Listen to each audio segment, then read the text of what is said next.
Welcome to Sunny's Mindset Lab podcast. Today, we're exploring To-Do List Makeover with its author, S.J. Scott.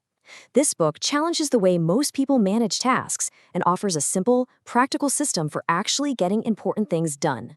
Thank you, Sunny. To-Do List Makeover was written to help people stop feeling overwhelmed and start using lists in a way that truly supports action and results. Fantastic, and you've laid out a really clear roadmap for us to follow. We're going to start by looking at why our lists fail, then dive into your 4-list system, talk about capturing ideas, planning energy, and finally turning it all into action. That's right. It's a complete framework. Each part builds on the last, so by the end, you have a system that isn't just about writing things down, but about creating clarity and momentum. So let's start at the beginning. Most of us have tried to keep a to-do list, and for many, it just becomes another source of stress. In your view, where do we go wrong? The fundamental problem is that we treat a to-do list as a single, simple tool, but we're dealing with a complex psychological issue. There's a huge disconnect between our planning self and our doing self. We make these lists when we're calm and optimistic, but then we have to execute them in the middle of a chaotic day with constant interruption. That's a great point. It often feels like the person who made the list is not the same person who has to do the work. Exactly. And there's a term for this, the hot-cold empathy gap. In our cold or calm state, we can't accurately predict how we'll feel in a hot or stress state. So we create these massive, ambitious lists, completely underestimating the fatigue, distractions, and stress we'll face later. That's how an action plan quickly turns into an impossible wish list that just generates anxiety. So beyond that psychological gap, what are some of the practical mistakes you see people making over and over again? Well, the most common one is just making the list too long. If you start your day with a list of 20 or 30 items, you've pretty much guaranteed that you'll end the day feeling like a failure. Even if you worked hard, that long list of unchecked items is incredibly demotivating. It creates this negative feedback loop. I'm guilty of that, and I'm probably guilty of the next one too, being vague. Yes, ambiguity is a huge driver of procrastination. A task like work on presentation is basically an invitation to do nothing. What does work on mean? It has no clear start or end. Your brain sees that ambiguity and shies away. But if you write a rough draft of the presentation, that's an actionable command. You know exactly what you need to do to complete it. Okay, so we've identified the core problems, the psychological gap, and these common mistakes. So what's the solution? How do we fix this? The solution is to stop using one giant messy list for everything. Ideas, appointments, complex projects, and simple tasks are all fundamentally different kinds of information.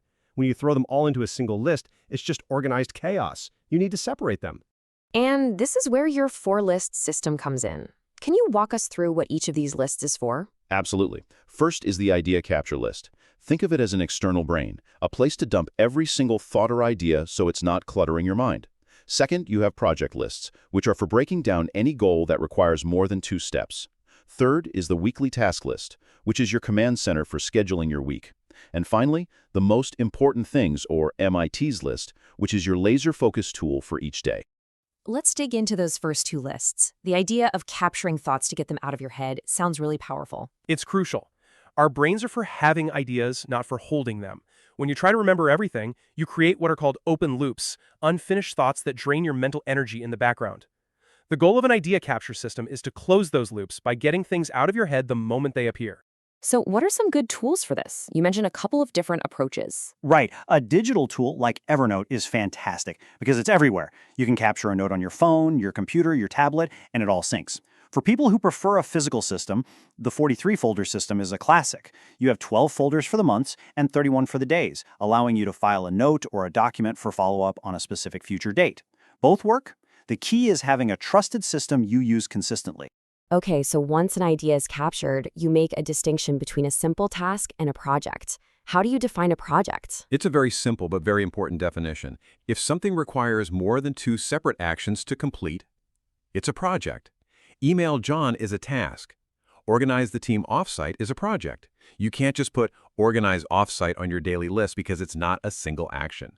You have to break it down, and that's what a project list is for. And you recommend a specific tool for that breakdown process, mind mapping. Why is that better than just making a linear list of steps? A linear list can actually limit your thinking. Your brain doesn't think in a straight line. It makes connections in all directions. A mind map mirrors that.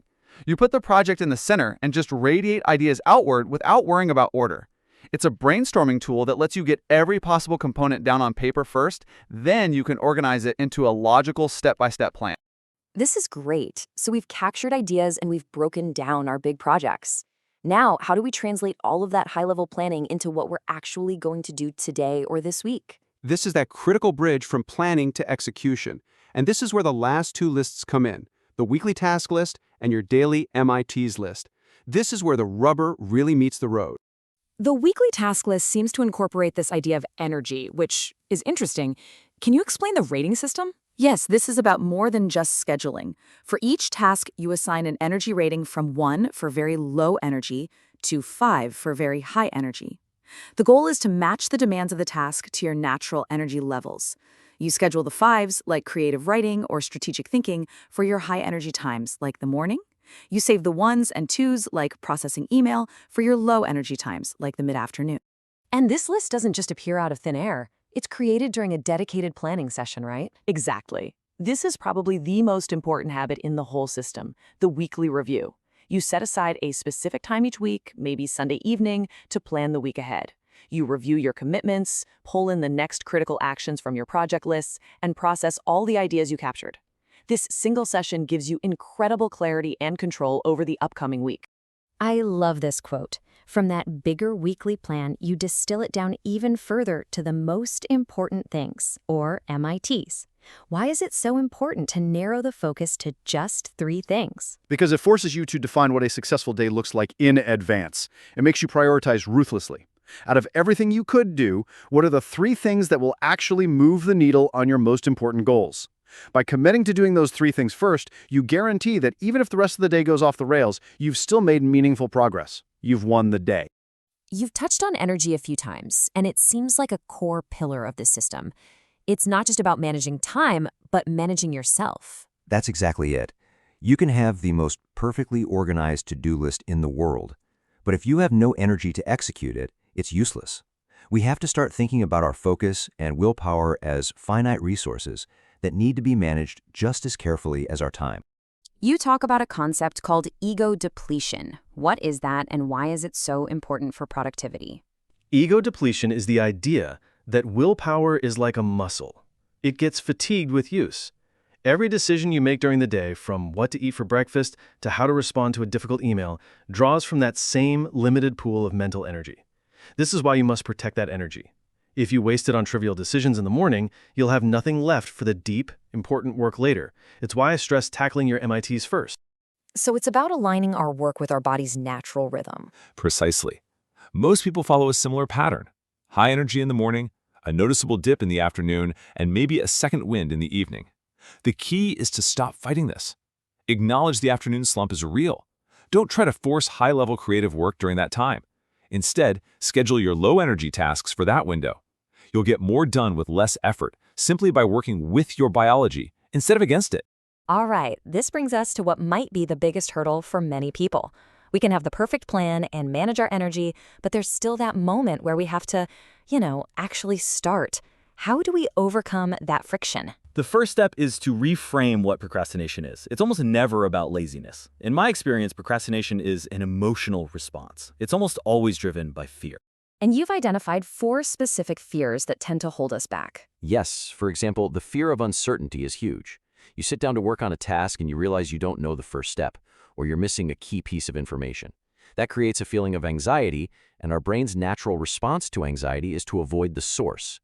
Recognizing that it's a fear of uncertainty and not a character flaw allows you to solve the real problem, which is a need for more clarity.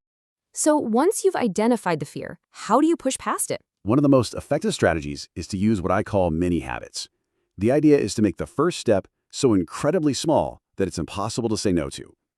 Instead of a goal like write the first chapter, your goal is write 1 sentence. The activation energy to get started is the biggest barrier. A mini habit is designed to be so easy that it requires almost no willpower to begin. But once you start, momentum often takes over. So when you put this all together, it's not a set it and forget it system. It sounds like it requires active, consistent engagement. It absolutely does. It's a rhythm. You have to commit to capturing your ideas consistently. You have to be religious about your weekly review. You have to identify and attack your MITs every single morning. It's the consistent practice of these simple steps that turns the framework from just a good idea into a powerful engine for productivity.